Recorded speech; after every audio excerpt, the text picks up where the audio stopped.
I curled up tightly in bed, wrapped in layers of blankets like a cocoon, but it did nothing to stop the chills. My head was pounding, my throat raw and burning like I'd swallowed a mouthful of gravel. Outside, the wind howled with that bone-deep cold that only came near the ocean, damp and piercing. It slipped through the gaps in the window frame and slapped against my face in sharp, stinging bursts. I hadn't gotten out of bed all day. Even reaching for a sip of water felt like a full-body effort. Shaky arms, trembling hands, a cough that rattled through me like loose nails in a tin can. Suddenly, the clatter of pots and pans rang out from the kitchen, followed by Jason's impatient voice cutting through the quiet like a blade. "Mom, are you still not getting up? What are we supposed to eat?" His words stabbed straight into my chest. I forced myself upright a little, swallowing against the fire in my throat. "There's stew from yesterday. Just heat it up, it's already made."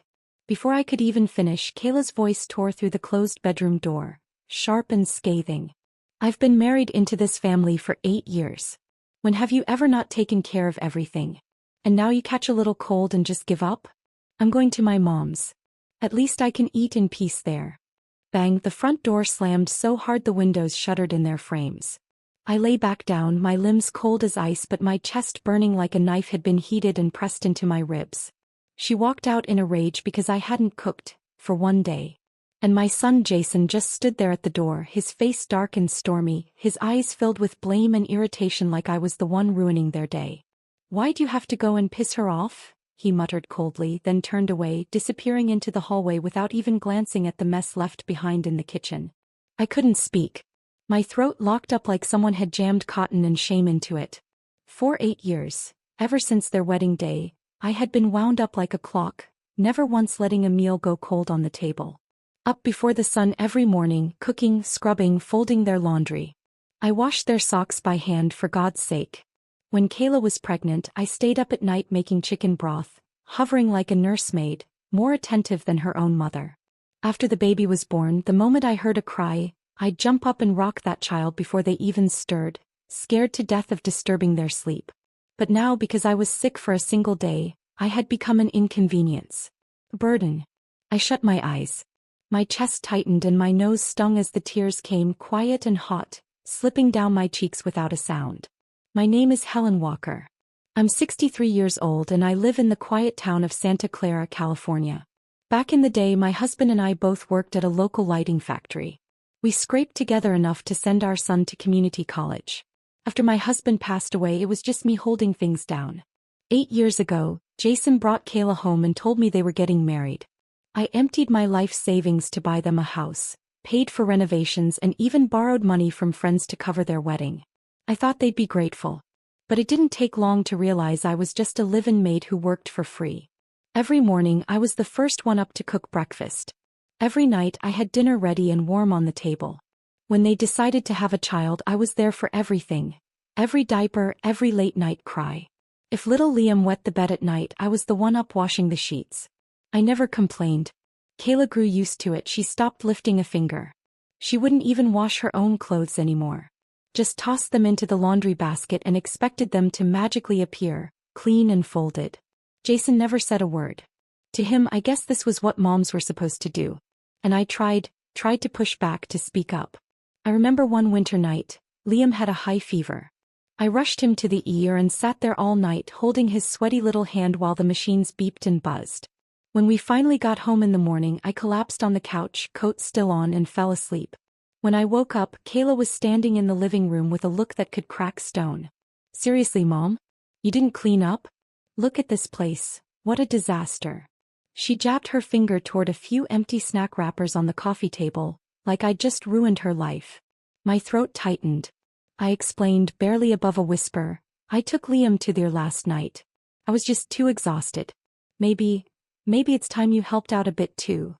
She rolled her eyes and gave a bitter laugh. "Oh please. We work all day. If we all stopped doing things just because we were tired, we'd never eat, would we?" And with that, she shot me a glare and stormed back to her room, slamming the door behind her. I clenched my teeth so hard my jaw ached. My fists curled so tight my nails dug into my palms. But in the end, I didn't argue. I just got up and started picking up trash. That day I learned to shut my mouth. To swallow it all and keep quiet. But today I couldn't do it anymore. I had a fever. My throat felt like barbed wire. My whole body ached like I'd been wrung out. I just wanted one day, just one, to rest. And even that was too much to ask. The house had fallen quiet. The kind of quiet that hums with resentment. I could still hear the echo of Kayla slamming the front door. Jason's voice, cold and clipped, still rang in my ears. Every word felt like a blade slipping beneath my ribs. What was I supposed to do? From the kitchen, the faucet was still dripping. I was standing at the sink, scrubbing the pot I hadn't finished washing last night, when I heard Kayla shuffle in, slippers smacking against the tile. She gave me a once-over. "Didn't you say you were too sick to move yesterday?" I didn't answer. Just placed the clean lid on the pot and reached into the fridge for a few potatoes. She grabbed a cup of coffee off the fridge and tossed another line over her shoulder. "Better clean up those toys in the living room before Liam comes down for breakfast." After she left, I closed the kitchen door behind her. On the counter sat a pile of receipts, grocery lists, and utility bills. I began sorting them into plastic zipper bags. My first step in a new system I'd decided on last night. I'd still cook for now. But from this day forward, I'd be writing down exactly how much every meal cost to make. I didn't mention that I'd also dug out the copy of the house contract from 2018. Found it in the back of the storage closet, sealed it in a fresh plastic sleeve. When the kitchen was spotless, I walked into my room and reached for the old leather suitcase tucked high on the closet shelf. It had belonged to my husband. I'd never had the heart to throw it out. Over the years, I'd added all kinds of things to it. Photos, Jason's old school awards, the tiny socks I'd knit for Liam the year he was born, and a stack of bank statements and mortgage payment slips I'd quietly saved just in case. I pulled out the one on top, a record of the $34,000 I transferred to Jason 5 years ago. The memo line read, "Kitchen renovation." I printed out a fresh copy of the transfer receipt and tucked it into a bright yellow folder. On the cover I stuck a note, "Money I paid. Don't forget." Kayla didn't come downstairs for lunch. I left the food on the stove, set to low heat, and sat on the couch flipping through old emails on my tablet. One message caught my eye, an unexpected one from Diana, a former co-worker from the lighting factory and more importantly my old partner from our part-time days building stage sets for the local theater. "Santa Clara Theaters putting on a light-hearted comedy for New Year's," she wrote. "We're looking for someone with experience to help design and build the set. The pay's modest, but we can do hourly. If you're available, we'd really love your help." It had been years since I'd seen Diana. I stared at that email for a long time, my finger hovering over the reply button. A toy car rolled across the hardwood floor and bumped softly into my foot. I bent down to pick it up and straightened the stack of picture books scattered nearby. It wasn't that I didn't have the energy to clean. I did. I just started choosing what was worth cleaning up. Later that afternoon I went to the grocery store. But this time I bought only what I needed. My prescription refill and a small prepackaged meal for one. When I walked in, Kayla was leaning against the kitchen doorway. Her eyes went straight to the bag in my hand. "You didn't get eggs?" she asked. "I forgot," I said. She frowned. "We were going to start giving Liam more eggs this week." Before she could finish, I'd already tucked the medication into my drawer, hung the shopping bag behind the door and headed to my room. The door clicked shut behind me. From the kitchen I could still hear her muttering, "Helen, your memory's really getting worse lately." I sat down on the edge of my bed and opened the yellow folder again. On top I stuck a new note. "Today the clock starts." A faint burnt smell drifted from the kitchen. I didn't move. The soft hiss of boiling soup reached me through the walls. It wasn't until Jason's voice rang out, "Mom, is dinner ready yet?" that I finally stood up to turn off the stove. Dinner went on as usual. Liam mashed peas with a spoon, Kayla scrolled through her phone, and Jason complained again that the pasta was too firm. I didn't reply. I just cleared the plates and carried them into the kitchen. That's when Kayla finally spoke, her tone as lazy as ever. "Oh right, Helen. Didn't you say some old coworker of yours asked you to help with a stage thing? You're not actually thinking about doing that, are you?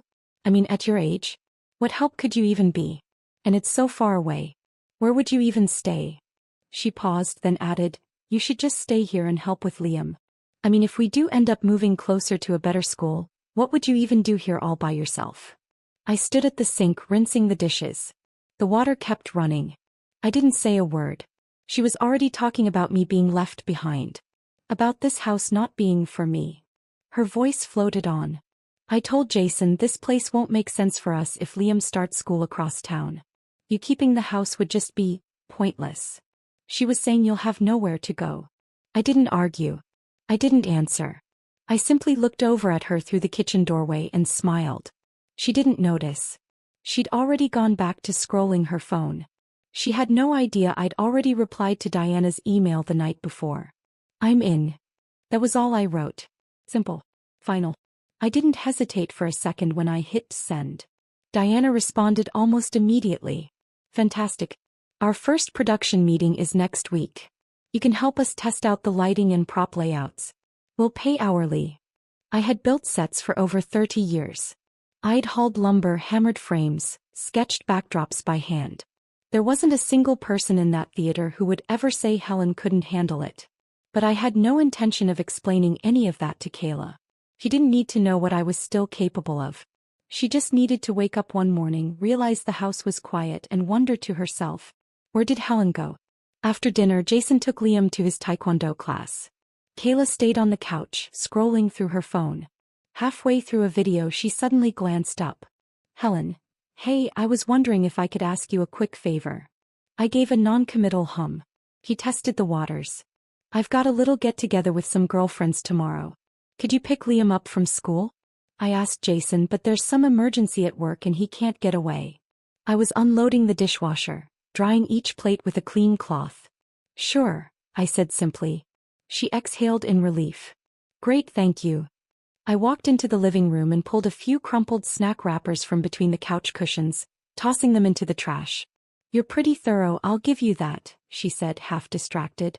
I turned to her and smiled. Yeah. I remember more than you think. She blinked, confused by the comment. But I didn't elaborate. What she didn't know was that I hadn't stopped keeping track. Every grocery refill. Every dollar spent. Jason's full bank account name. Every single time Kayla handed me something to just take care of real quick. Even the package she asked me to mail last week. I'd taken a picture of it. The recipient was her sister, but the sender's name? Why?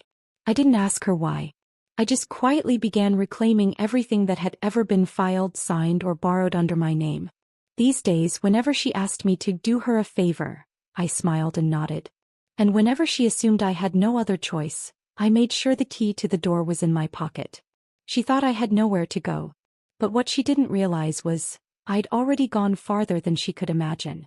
The next morning, while Kayla was out having brunch with friends and Jason was at the office, I slipped on a pair of worn-in walking shoes, slung a canvas tote over my shoulder and quietly stepped out the door.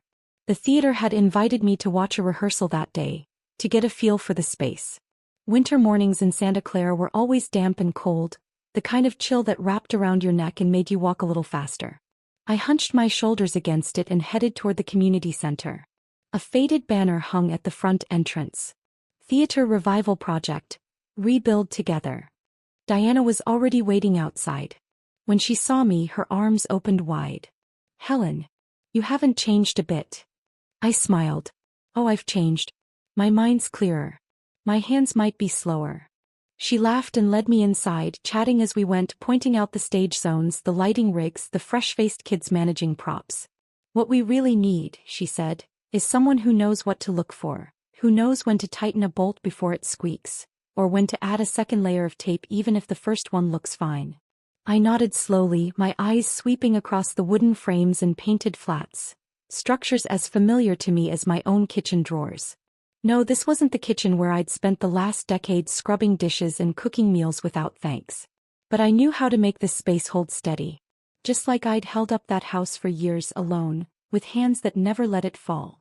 When I came home at noon, the house was empty. I unpacked the groceries I'd picked up on the way back. Nothing much, just a few vegetables, and carefully filed the receipts into the labeled plastic folders I'd prepared ahead of time. I jotted down notes on how I planned to use each item. Then I turned on the laptop and created a new spreadsheet. Walker Household, Informal Expense Log, Private Record, was the name of the file. I started inputting everything I'd documented so far.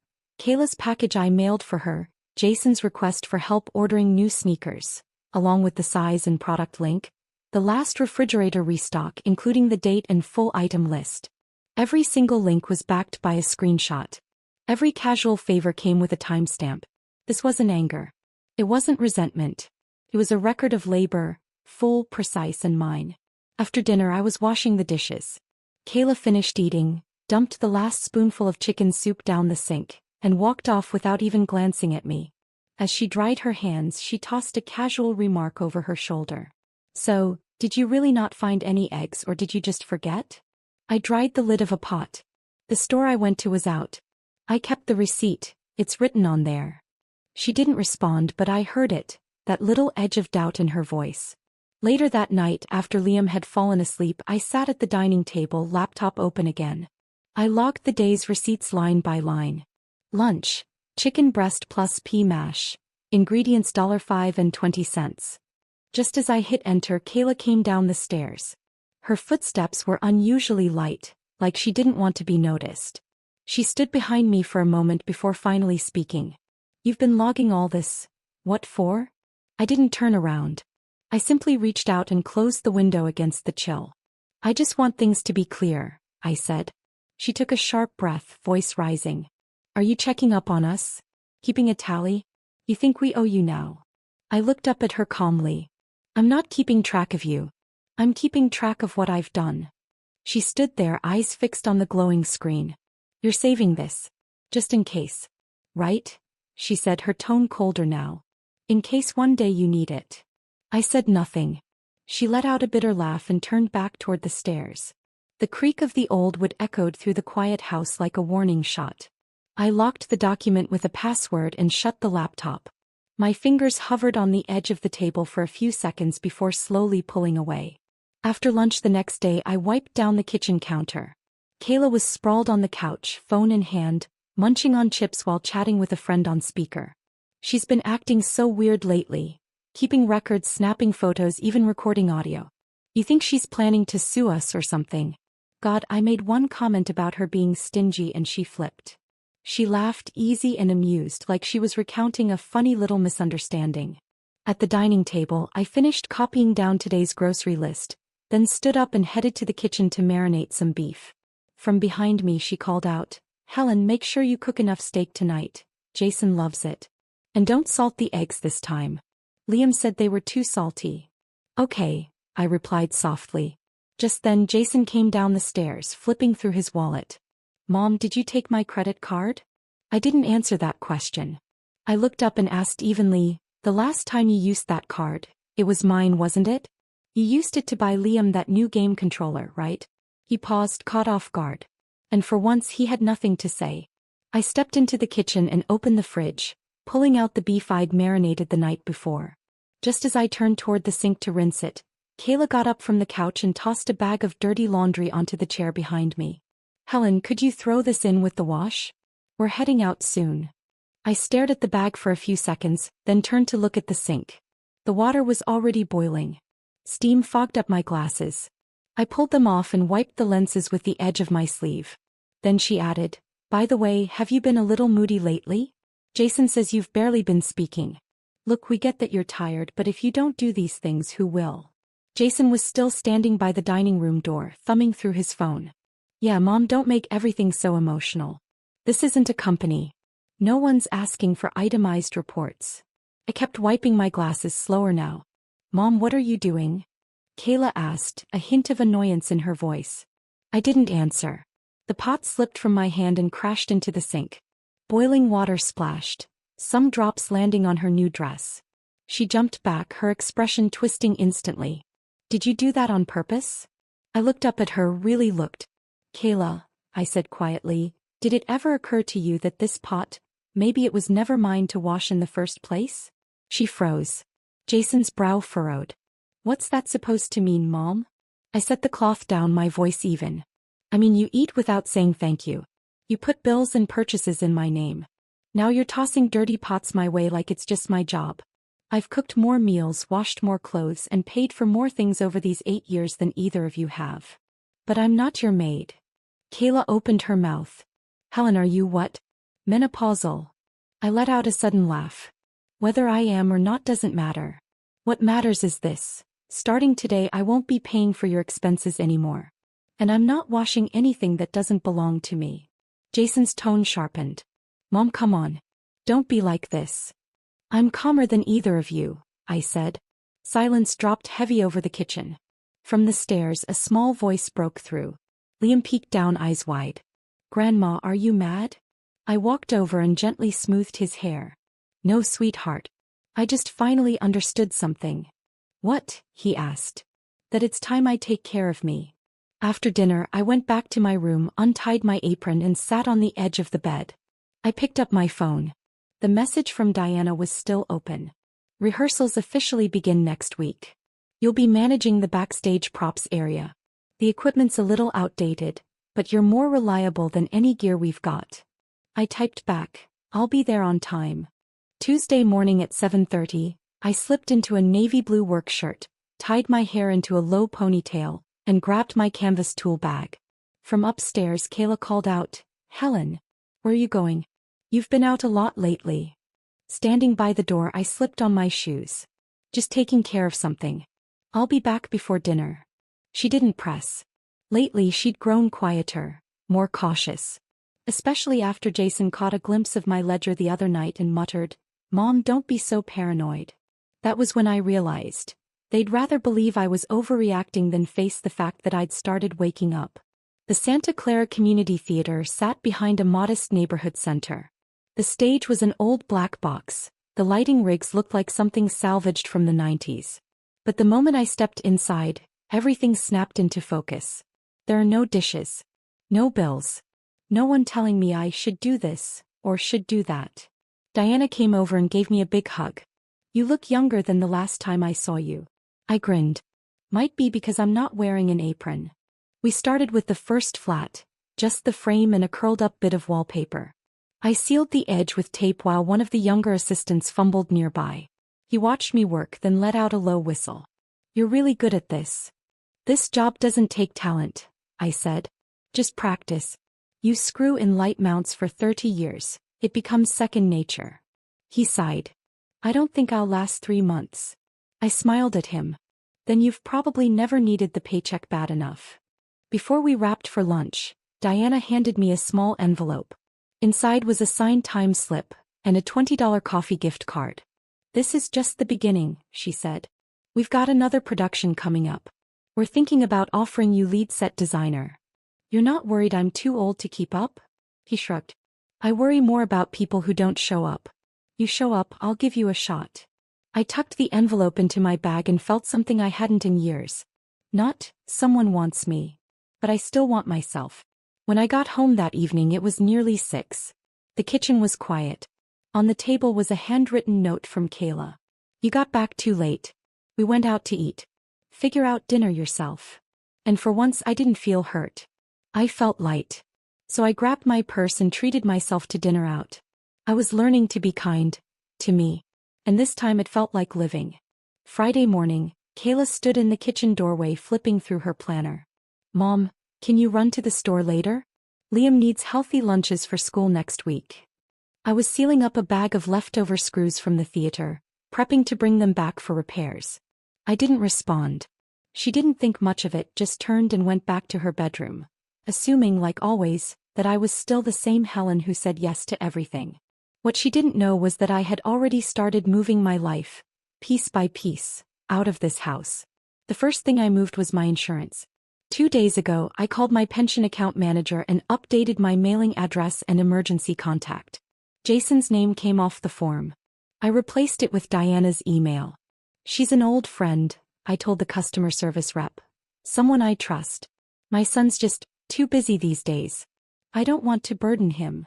The woman on the line didn't argue. She just tapped a few keys, made the changes, and confirmed the update. Next, I canceled the joint credit card I used to share with Jason. His name had been on the secondary card. Not anymore. The second thing I moved was my belongings. I pulled the old brown suitcase down from the top of my closet. I wrapped it in a soft towel and tucked it inside a storage cabinet in the back of the theater's prop room. No one asked why I brought a suitcase to work. Everyone at the theater was too busy to care what you were carrying, as long as you did your job right. At lunchtime I didn't go home. Diana took me to a little Mexican diner around the corner. Over plates of tacos and warm rice, she glanced up from her food and said, "You know, before you came, our old prop guy used to show up late every other day. Half the time, the backdrop was hanging crooked." I laughed. "Well, even if I skip a day now, this place won't fall apart." She narrowed her eyes at me playfully. "You sure you're not a little too good at this?" "It's not that I'm good," I said, setting down my fork. "I just came from a place where if I didn't do it, no one would." She didn't press. Just reached into her bag and slid a contract across the table. "A part-time position for next season's production. Think it over. Take it home." I nodded and took it, feeling something settle in me. Not excitement. Not nerves. Just calm. Like something was finally beginning to fit into place. That afternoon when I got home, Kayla was out on the balcony hanging laundry. She didn't see what I carried in, a heavy-duty folder zipped tight. Inside were the documents I'd quietly gathered. Records of my financial contributions to the house, screenshots of bank transfers from the purchase, and a savings account card that was still under my name. Jason didn't know about that account. It still held $20,000. Money I'd scraped together working 3 jobs the year he and Kayla got engaged. They never asked how much I had. They just assumed I'd give them everything. But starting today, that card was mine again. I would reactivate it.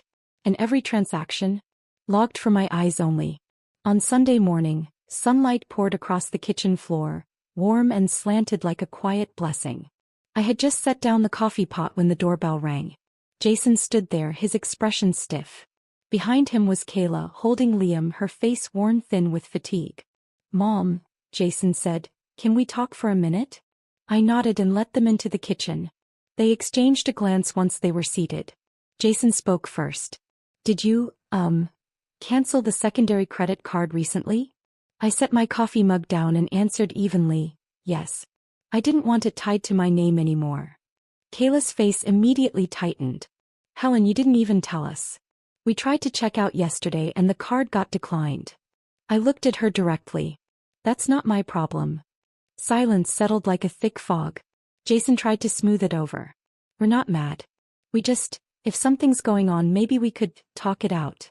"Oh, something's going on," I said, calm as ever. "This house. I paid for most of it. I covered the bulk of the down payment and helped finish off your loan. I'm not kicking you out, but I am taking back what's mine. What I contributed. It's time it was acknowledged." Kayla narrowed her eyes. "What does that mean? You want the title changed? You're trying to take the house back."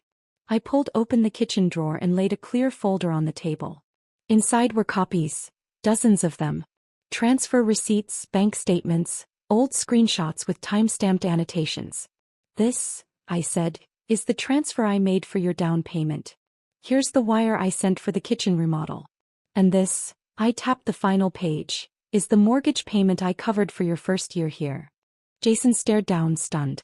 He had never taken the time to look at these numbers before. "I didn't keep these because I want to get anything back," I said softly. "I kept them to remind you, this house has been standing for 8 years. And for those 8 years I've cooked the meals, washed the dishes, babysat your child. But my name? It's nowhere on the deed." Kayla scoffed, her voice sharp. "So what, you want your name added? You want the place signed over?" I stood and slid the folder toward them. "No. I'm not asking for anything. I'm just done carrying the consequences of decisions you made. Starting next month, I'm not paying another cent for the gas, electricity, or water. The mortgage, you'll handle it. Liam's after-school programs? That's between his parents." Jason opened his mouth. "Mom, it's just, we're stretched thin sometimes." "I know," I said, glancing at him. "But that's not on me anymore. Who scrubs the pan, who foots the bill? It's time that became clear." Kayla's jaw clenched. Jason looked like he was searching for a lifeline. Then Liam let go of Kayla and ran to me, wrapping his arms around my leg. "Grandma, you're not leaving, right?" I crouched down and smoothed his hair. "Not yet, sweetie.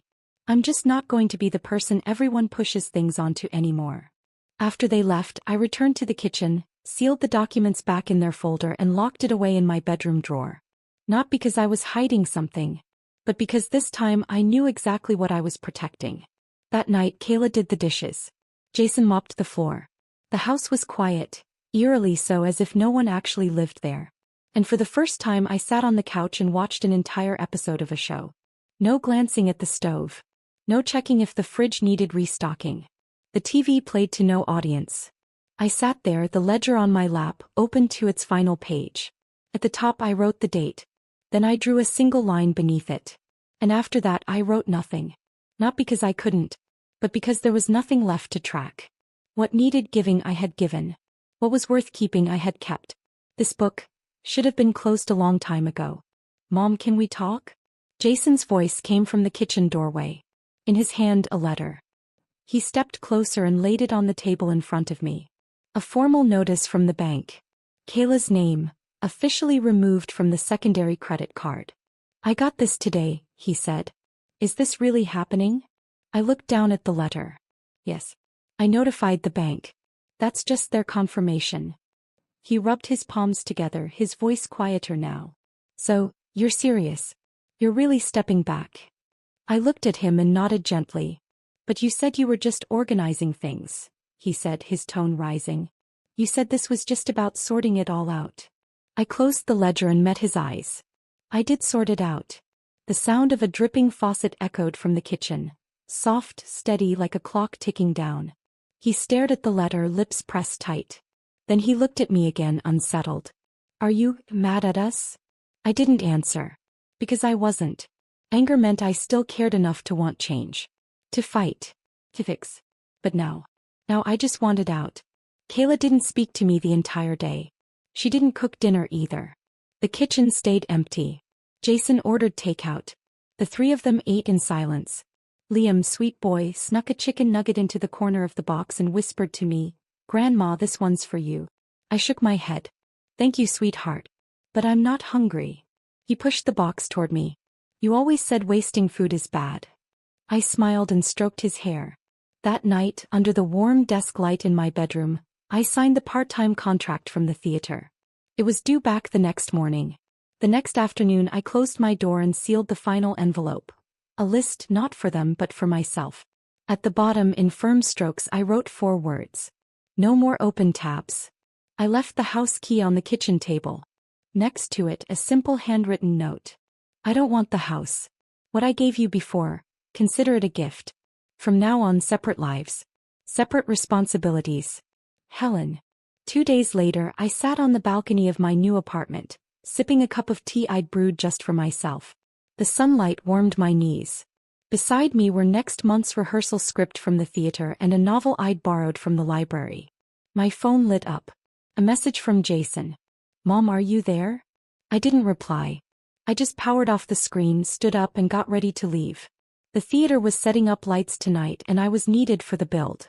The switch in the new rehearsal hall was temperamental. When you flipped it, the lights flickered a few times before holding steady. I stood backstage near the set scaffolding, tool bag at my feet, brush in hand. One of the young crew members rolled the final backdrop panel into place. Hey Helen, he called out. This one's all yours. We're heading up to rig the lights. I nodded and crouched down, smoothing out the seam tape. There's something deeply quiet about this kind of work. No one asking what's for dinner. No one chasing me for bills, favors or emotional labor. Just wood, fabric, glue.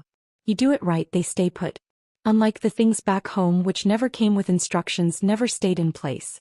These days I work full days at the theater every Wednesday and Thursday. Fridays I attend a script rewriting group at the library. The rest of the week? My laundry, books, groceries, peace, living. I'd even restructured my retirement accounts, split into 3. One for daily spending, one marked travel fund, and a third that transfers automatically into a locked savings plan. No joint access. No cosigners. No secondary cards. And for the first time in my life I looked at my monthly balance and thought, this money is mine to spend. One Saturday afternoon, Jason brought Liam over to visit.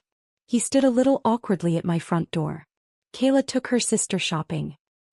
I thought maybe Liam could see you for a bit. I didn't say much, just stepped aside and let them in. The moment Liam saw me, he bolted into my arms. Grandma, can I sleep over tonight? Jason jumped in. No, buddy, you've got taekwondo later. I can take him, I said calmly. Really? Liam's eyes lit up. Grandma, I brought a drawing for you. He fished a folded piece of paper from his backpack. On it, a shaky sketch of a stage. In the middle stood a gray-haired woman in an apron, hair tied up in a bun. "That's you," he beamed. I took the picture and nodded. "You did a great job. That's definitely me. I am building a stage." "Are you really back on stage?" he asked quietly. "I am," I smiled. "But this time it's just for me." That night on the way home, Jason drove in silence. At a red light he finally spoke. "Mom, you seem lighter lately. Happier maybe." I looked out the window at the street lamp shadows swaying across the sidewalk. "I am," I said. Then I turned to him. "You didn't do anything wrong," I said. "Not intentionally. But I used to fill in every gap. You reached out, I gave. You didn't say thank you. I assumed it was my job. It wasn't that you took advantage. It's that I made myself available for the taking. But I'm not doing that anymore." He nodded slowly. "I get it now, even if it took me too long." "It's not too late," I said. "You still have time to be a husband and father who doesn't live off someone else's sacrifice." He gave a small nod and the light turned green. Back home I pinned Liam's drawing to the fridge. Then I made a cup of my new rose tea and sank into the couch. No one fought me for the remote. No one asked what was for breakfast tomorrow. This stage I'd built wasn't flashy. There were no spotlights, no applause. But for once, the person standing in the center of it was me.